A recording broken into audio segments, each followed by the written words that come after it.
Shalom and welcome to the key to love ministries.com. Hi guys, if this is your first time of ever tuning into our ministry, may we welcome you with loving and open arms. I just want to say, if you like what you hear in the contents, Lord, we really ask you to subscribe to the ministry by just hitting that subscribe button and so you can get contents as when they come up. Just want to say sorry for the long interlude without putting the sermon up, but got a bit confused with the Easter break. But we will be meeting at our church on this coming Sunday. This is the 5th of June, and the time of recording is in the throes of the Queen's Jubilee. So God save the Queen. So please, if you've never done it before, would you just subscribe to the message, to the ministry. Just before we start, I just want to open up in prayer. This is all about the Lord and what He's done for us, and this ministry is all about because what God's done in my heart and changed my life, and compelled to share the love of Jesus Christ with anyone who would listen. So, as the Lord has taught us to pray, would you join me in prayer? Our Father, who art in heaven, holy is your name. Your kingdom come, your will be done on earth as it is in heaven. Give us this day our daily bread, and forgive us our trespasses, as we forgive those who trespass against us. And lead us not into temptation, but deliver us, Lord, from all acts of evil and wickedness. For yours is the kingdom that is coming, now and for always. Amen. Amen.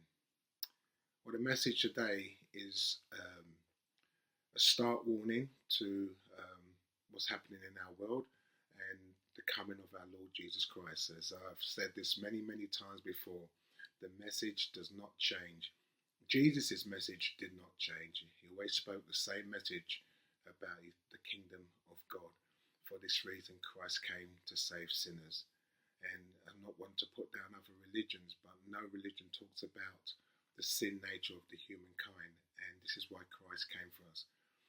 And the message is about Jesus coming back very soon, and we don't want to be caught sleeping. And I've titled the message, Sound the Alarm. Sound the alarm. We have to shout it out, saints. We have to tell people. We have to stir up our holy calling and let people know what's happening and what's going to happen. And I'm taking a verse from Matthew chapter 24. Excuse me, I just want a cup of tea here. I love tea. I remember when my mum was about and I was living with mum, she always made a pot of tea for the family and always made me another little one because I drank so much tea. But anyway, as I said, I've titled the message, Sound the Alarm. And I'm going to take my text mainly from Matthew 24. I don't need to go anywhere else. It's all here. Matthew 24, reading on from verse 3. Now as he sat on the Mount of Olives, the disciples came to him privately, saying, Tell us, Jesus, when will all these things take place? And what will be the sign of your coming and the end of the age? Now remember, this is 2,000 years ago when they was asking Jesus the question. And Jesus answered and said to them, Take heed that no one deceives you, for many will come in my name, saying, I am the Christ, and will deceive many. And you will hear of wars and rumours of wars. See to it that you are not troubled. For all these things must come to pass, and the end is not yet. For nation will rise up against nations, kingdoms against kingdoms. There will be famines and pestilence and earthquakes in various places. All these are the beginning of sorrows. But the end has not yet come. But when you see all these things taking place, then you know the end is near. This is what Jesus is saying. Thank you, Lord, for your word there. Nothing in these verses sound hopeful, does it? What lessons have we learned since the lockdown? We know we're coming out of the lockdown now. Many countries are opening up, and it's great to see. But at one point, and no time in history that I know of in my earthly existence, do I know about the world on a lockdown like it was. The whole world had shut down because of this pandemic. And at the beginning, people were really moving in love, working together for for the common good of humankind. But as soon as things opened up again, it sounds, it's not that we've slid back, it's like we've fallen back worse than we was in the first day. People are becoming lovers of themselves, as Jesus foretold. The rich are getting richer, the poor are getting poorer. Here in the UK, people are suffering because of this, because of the war, and the cost of living has gone through the roof. And the time of doing this is June the 2nd. And we can't see any change on the horizon. How are people coping? And Jesus says here, all these things will happen. The love of many will grow cold. Because of this war, Jesus says here, you will hear of wars and rumors of wars. Well, we know there's a war right now on our doorstep, rumors of wars. And there are wars going around the world, what we don't hear about.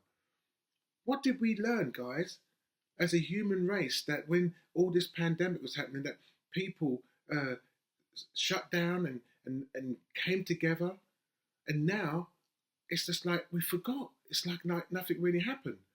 Why is that?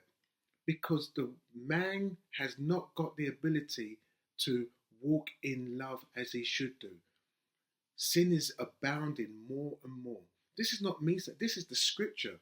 Jesus is telling us, forewarning us, well before all these things will take place. Earthquakes, we know they've increased since man's been able to read the signs of earthquakes increasing on the earth.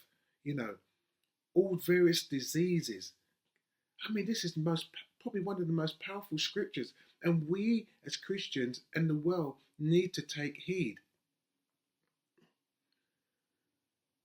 This prophecy Jesus spoke 2,000 years ago when he walked his earthly life on this earth. He said these things would take place, and he's talking to these apostles, the ones he had chosen. And for us Christians, he has chosen us because we've believed in him. This is speaking to us directly 2,000 years on. Prophecy fulfillment. I love the stories of Jesus Christ which were foretold in the Bible. It's powerful. We must take heed to what our Master is saying. We need to wakey. We need to sound the alarm. As a side note, I'm just going to show you a video of when I went up to Trafalgar Square, the beginning of the Queen's Jubilee. Tried to get down the Mall, but that was a bit busy. But I actually got on a place where I could perch myself. When you see the video, it speaks for itself. But what was amazing, and it gives me a sense of what will happen when God's kingdom come. Everybody, thousands of people were there, every creed under the sun, and people were joyful, happy, and there was no animosity. There was love. That people, respect for one another. And I thought, whoa, Lord, I can see this is a sign of what's going to happen when you come and put everything right. I just want to know, it's great, if you're a royalist or not, it doesn't matter. It was great to go out there to be part of the celebrations. But I want to say something historically, but people don't know. I got to speak to some people there, and they didn't know it. I said to one gentleman, I goes, did you know that England had a black queen? Did you know our Queen Elizabeth has been on the throne for 70 years now? Do you know, as history told you this, that she is of African descent? Yes, Britain did have a black queen, and her name was Queen Charlotte. She was married to George III. They had 15 children. 2 of them died at an early age, but the rest married into the aristocracy. Yes, you can go and check that for yourself. It's a proven fact. It's a case. It's historical fact. It's just not seen for some reason. Not well. I was born here. It was never taught to me in my upbringing. But yes, England did have a queen, and she was a black queen, and I take pride of that actually. So go and do that for your own learning and historical value there, because we did have a black queen. So I'm going to show this little video, and then we're going to go into a time of worship, and then I'm going to come back with more of the message. Sound the alarm. Amen. See you in a bit. Enjoy. Hi guys, this is David from Key to Love Ministries here in Trafalgar Square. Thousands of people, you can see. I found a nice perch here. I'm on a traffic light, standing on that. So I've got a bird's eye view, and we're waiting to see the trooping, not the trooping of the colour, but a walk by the soldiers. So people have been waiting there patiently. There's thousands of people here. But a wonderful atmosphere. Yeah, this is great. Just show you a picture 1 minute.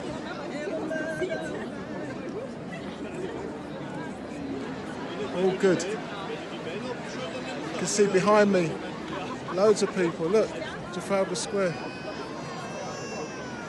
It's fantastic. And I'm perched up. I'll get back to you. Hopefully these soldiers come. We've been waiting for over an hour and it's really hot. Check back to you in a second.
Just sing it in the spirit this morning.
Well, welcome back, and hope you enjoyed that time of worship, and also did you enjoy my little time in Trafalgar Square?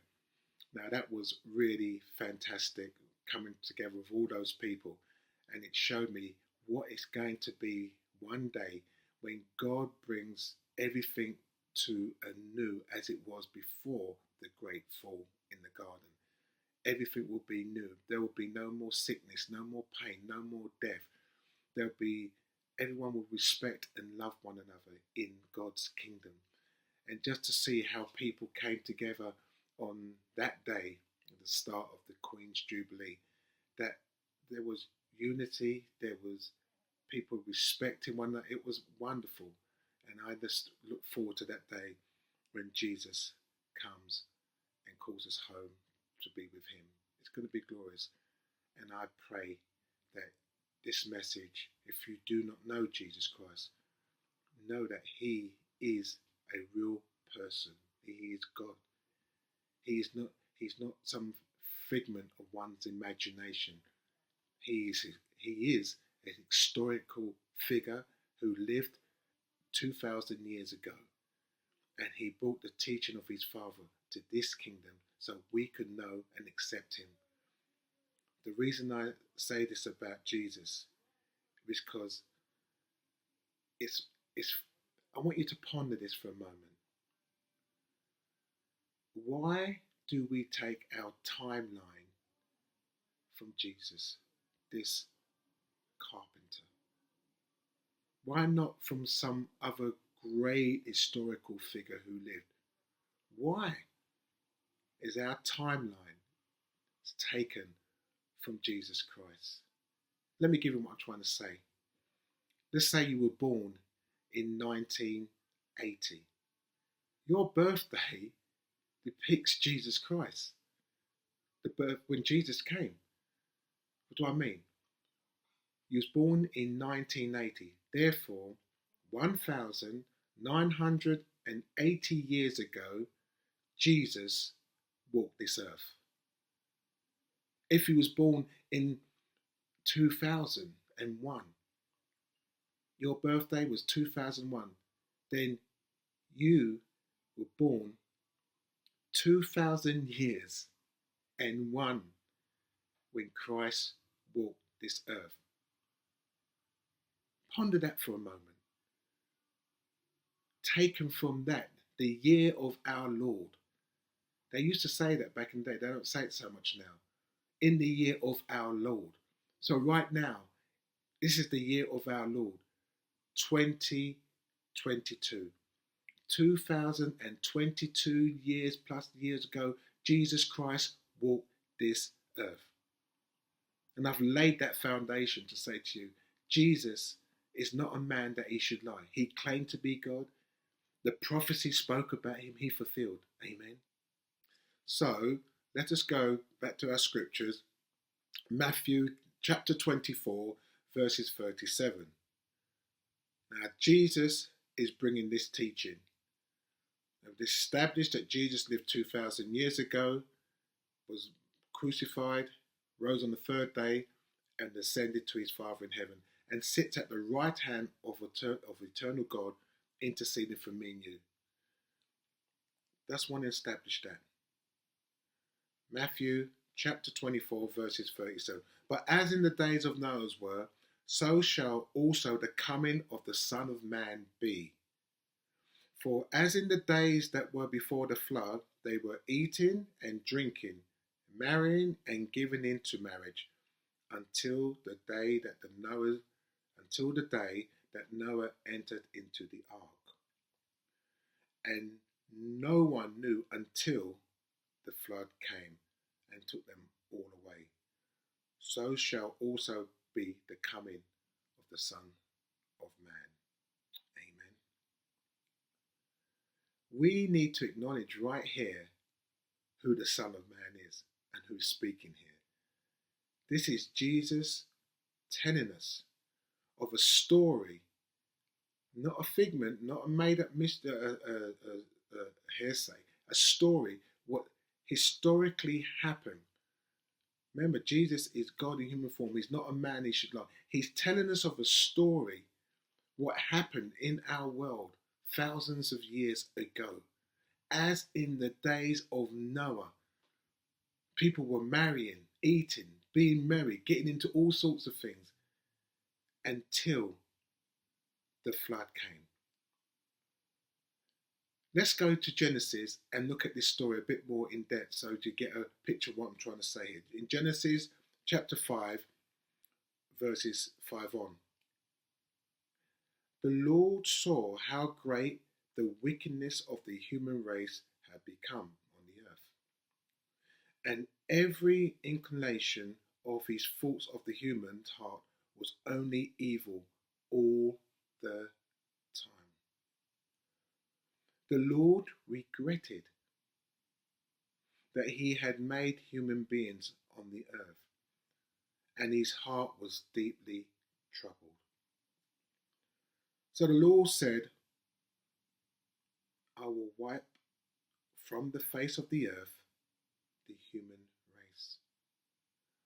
The human race I've created, and with them animals, birds and creatures and moving things on the ground, For I regret, says it again there, that I have made them. But Noah found favour in the eyes of the Lord.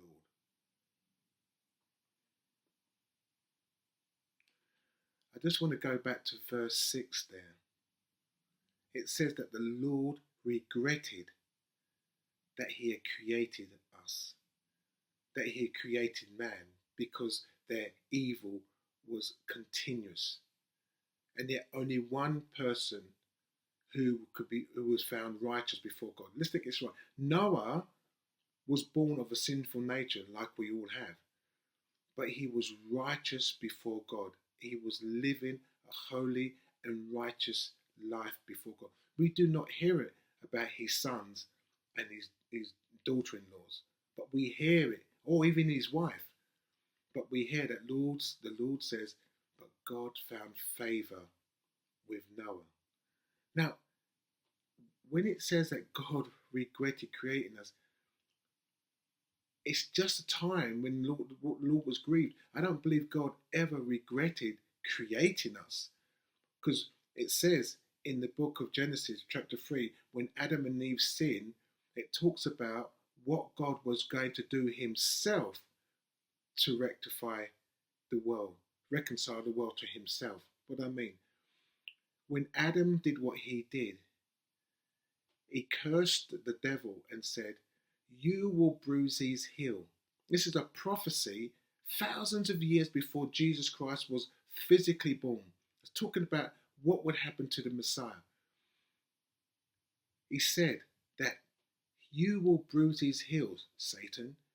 You will crucify him, but he will crush your head. And what happened? We know when Jesus came, he was crucified, he died for our sins, but he rose up on the third day. And at the end time, Satan will be defeated and he will be cast into that eternal lake of fire where he will be crushed. So we have to understand, this is what I personally believe, that God never regretted creating us because he loves us. He loves us so much that he sent his only son. It's just the wickedness of the mankind. When we see our children or do something wrong, we get upset with them. Sometimes we can say things, but we still love them. We're always going to love them, and God's always loved us. It was just the nature of the beast of what happened, but God found favour with Noah. Wow. The Lord commissioned Noah to build a boat.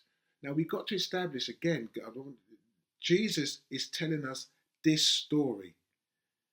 So it's authenticated by Jesus, not one of the prophets, or this is Jesus, the Son of God. So he's establishing to us that this is a real event what took place. We must sound the alarm. And Noah was commissioned by God to build an ark. You can read it in Genesis.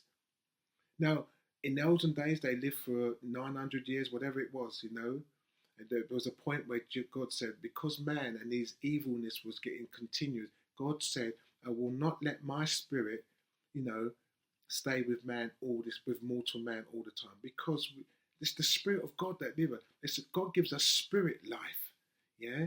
So he put a limit on our age, 120 years, and at this time Noah was 500 years old when he started to build the ark. It was 100 years later. It was 600 years later that he went into the ark with his wife and his family. 100 years of Noah sounding the alarm. Turn away from your wickedness. Acknowledge the living God. Turn away from all acts of wickedness. But no, they're getting married. They're living life to the full, but a sinful life. And only Noah had found favour with God. Imagine this. For 100 years of building this ark, nowhere near the sea or anything, he's building this ark, and he's going to be ridiculed for 100 years. It must have been a spectacle for people to come and see and spend a day there, or a day out, just to ridicule this man. Probably thought he was a madman. And I don't see or hear where his family helped him. And so I'm going to believe that he also got ridiculed and mocked by his own loved ones. As in the day of... Listen what Jesus is saying. Saints, brothers and sisters, we have a duty bound to tell people, because this is real. This just broke into my spirit. Does everybody live? No. Do we believe that people die? Yes, it's a real fact. People do die. And Jesus said, I come to give you life, and life to the full. That anyone who puts their faith in me, though they die. Did Jesus lie when he said this? Through one man, Noah, at that time, the flood came.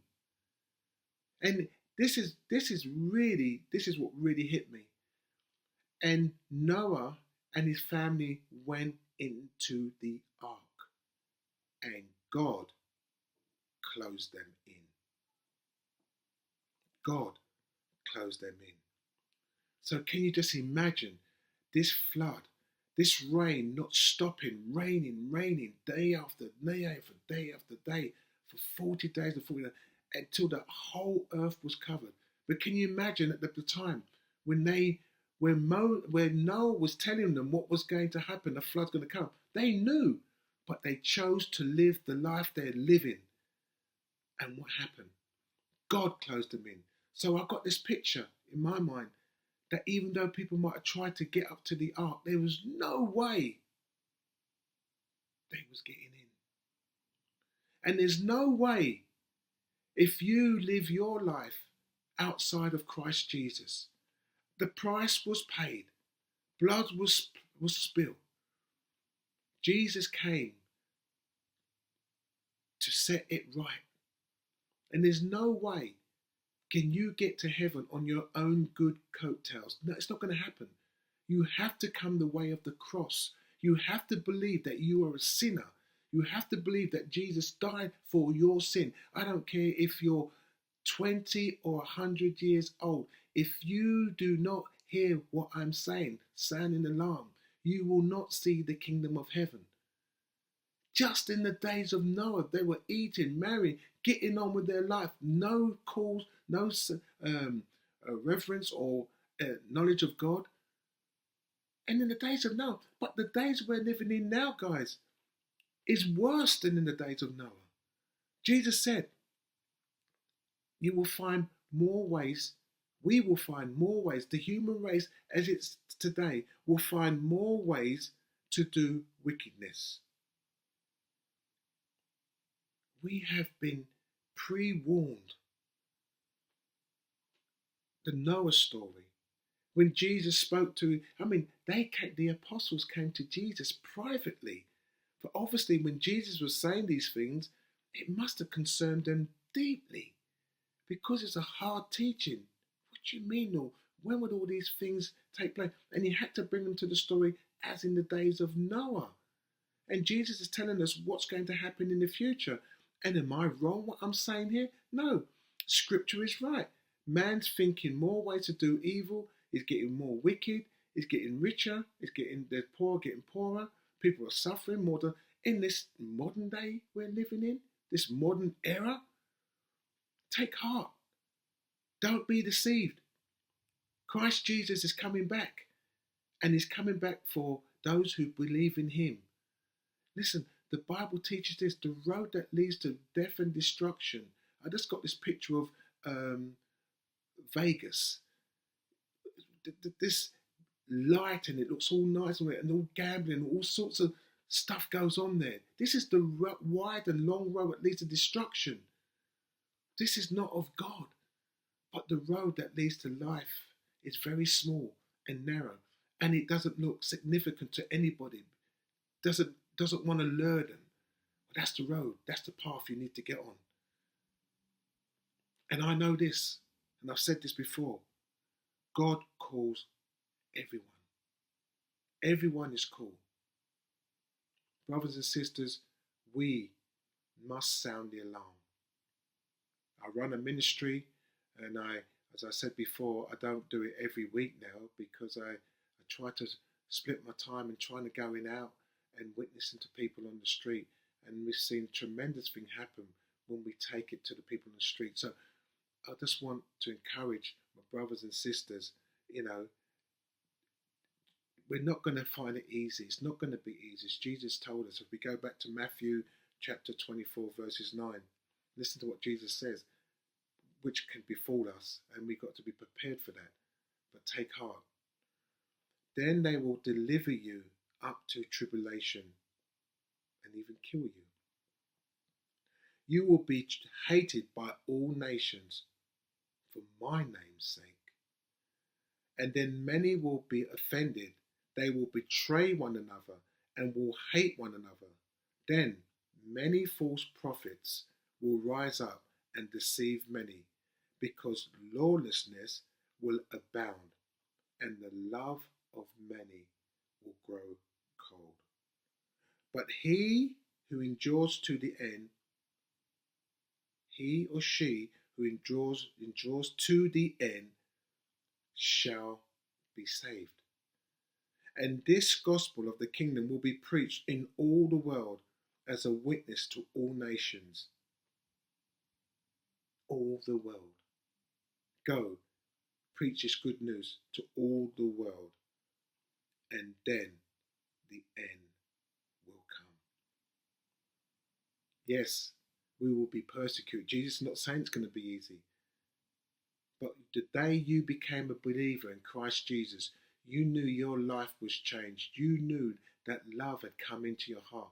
You knew that God changed your stony heart to a heart of flesh, a heart for people. But we must stir up our holy calling. Sound the alarm. It says the love of many will grow cold.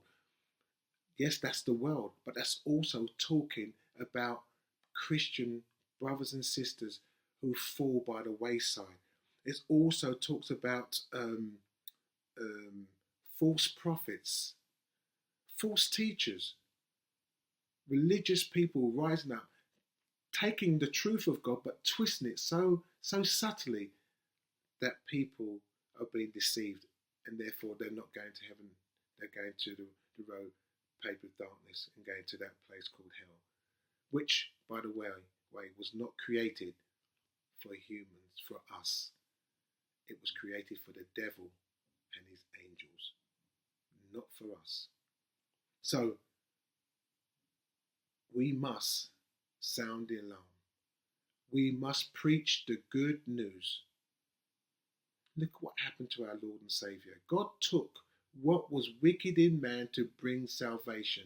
Jesus said, the Son of Man will be crucified, and he will rise on the third day. Never happened in history before that a man could be crucified and raised. And Jesus said it himself.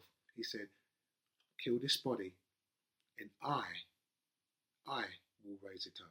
Yes, Jesus' body was crucified. He died. His physical body died, but his spirit never died. And that same spirit, that earthly body, rose that body back to life. Hence when Thomas said, I won't believe it until I see the marks in his hand. And when Thomas saw the Lord Saviour a week later, Jesus said to him, come here, Thomas, touch me, see? And he touched him and felt his side, and he bowed down and said, my Lord and my God, because he recognized that this was Jesus Christ, and he had raised from the grave. And Jesus said to him, you believe because you've seen me, but happy are those who've not seen me and believe. We need to stir up our holy calling, regardless of the cost. We need to pray for brothers and sisters around the world who are suffering persecution as I speak. We need to pray for our church, the church, the established church here in England. These buildings are just, they're empty. Why? Because they're not moving in the truth of God. They're not anointed by the power and the Holy Spirit, which would bring life, which would bring, eternity with Christ Jesus. Religion will get you killed. Religion will separate you from the living God. Do's and don't. No, it's a relationship. So my prayer today is that you would come to know Jesus Christ. And I pray for my brothers and sisters who are going through difficult times now. I want to pray for those who've been in churches over the years, who've been grieved and been hurt, and you don't want to go back to church. Do not look at the person, the woman or the man who caused you to go away. Look to Jesus Christ. He in no way will turn you away. His arms are open wide for all. He loves us all. Amen. And I just want to finish with this Bible verse. It's Isaiah chapter 41, reading on verse 10. This is an encouragement for us, brothers and sisters. Do not fear anything, for I am with you, says the Lord. Do not be afraid, for I am your God. I will strengthen you. Be assured, I will help you. I will certainly take hold of you with my righteous right hand, thank you, Lord. A hand of justice, of power, and of victory, and of salvation. Brothers and sisters, let's fight the good fight of faith. Onward, onward, Christian soldiers. I just want to say a prayer to give those who've never had the opportunity or didn't feel the need to know there is a God who loves you. And I want to say this, every single person on this earth has a consciousness of God in them, whether you choose to believe it or not. And we have a consciousness of right and wrong. And Jesus is calling you today, wherever you might want, wherever you feel your life is taking you, where you feel there's no hope, you feel that no one loves you. Well, look to Jesus. Look what he said what he came to do. Look what happened to him. Look what we did to him. It's very simple. It's not do's and don'ts. You don't have to do any seminars or courses or go to Bible college. It costs you nothing but faith. Just faith, simple childlike faith, to ask Jesus to come into your heart. And he will come into your heart and will no way turn you away. So if you've never done that, just say this simple prayer with me. Open your heart, close your eyes, and say this with me. Oh Jesus, thank you that you came to this earth and saved me by giving your life on that cross. That I am a sinner. I recognize I'm a sinner. We've all sinned. And Jesus, I want to know you as my Lord and Saviour. Come into my heart. Make me a new person. In your name. Thank you. Amen. Amen. Now, it really doesn't matter how you say that. Say it from your heart. Even if you just said, Jesus, I believe. I believe. I believe. Forgive me. Just come in. That's a prayer.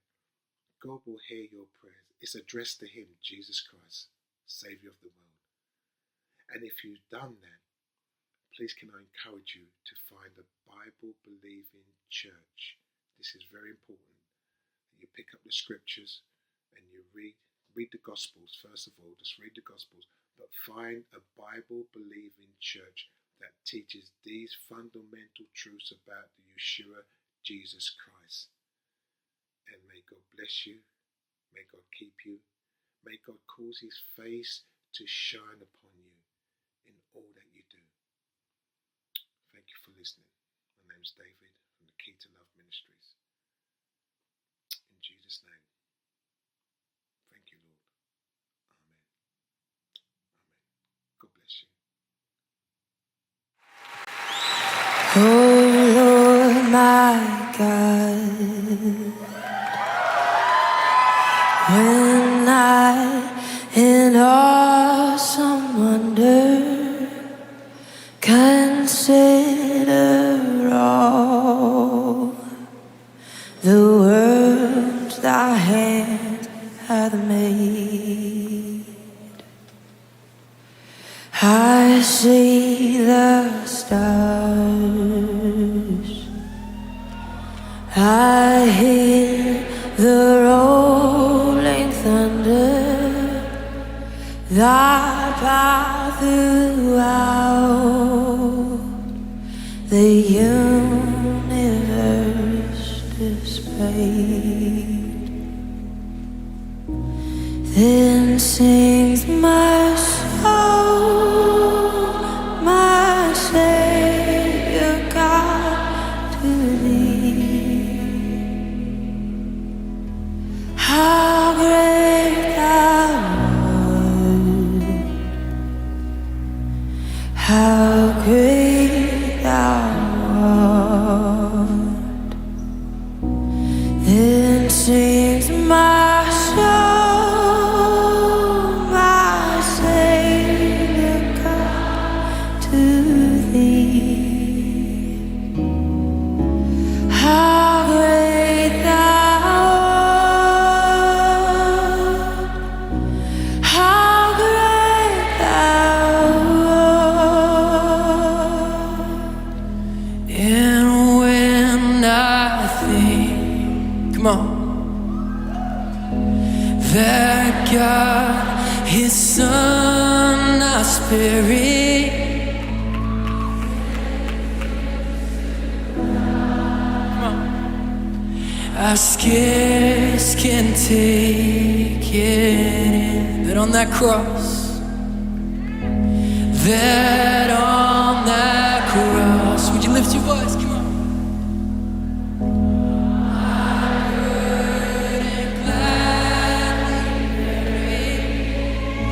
He bled and died to take away my sin. This is my soul, my Savior God, to thee. How great thou how great thou art. This is my soul, my Savior God, to thee. How great thou art, how great thou art.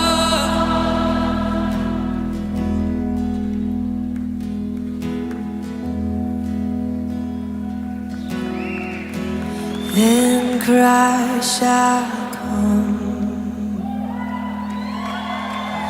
with shout of acclamation, and lead me home.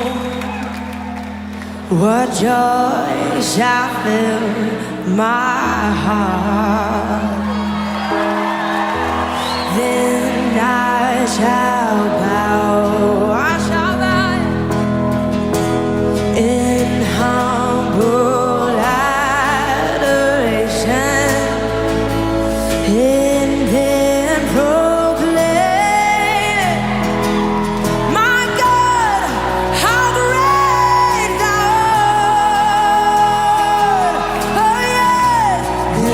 see.